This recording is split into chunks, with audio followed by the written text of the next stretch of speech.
Now that all the bags have been switched, Wild Boy pulls out his lariat and lets it fly.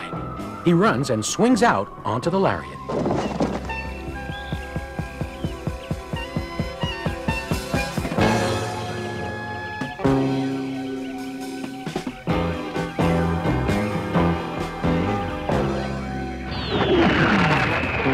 He heads towards Lucas and yanks the green disc from his neck.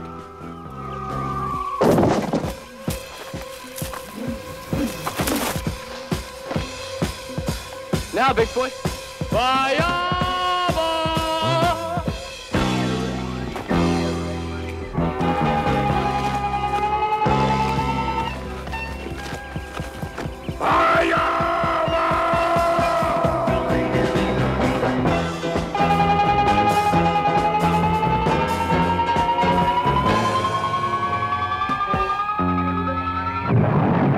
Take the minerals and return to the ship.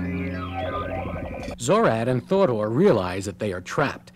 They take the bags, packed with rocks, although they think it's the minerals, and board the flying saucer.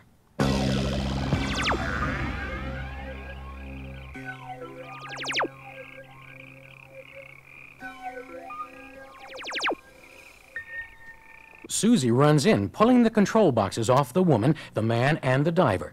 They all fall to the ground, dazed. Oh.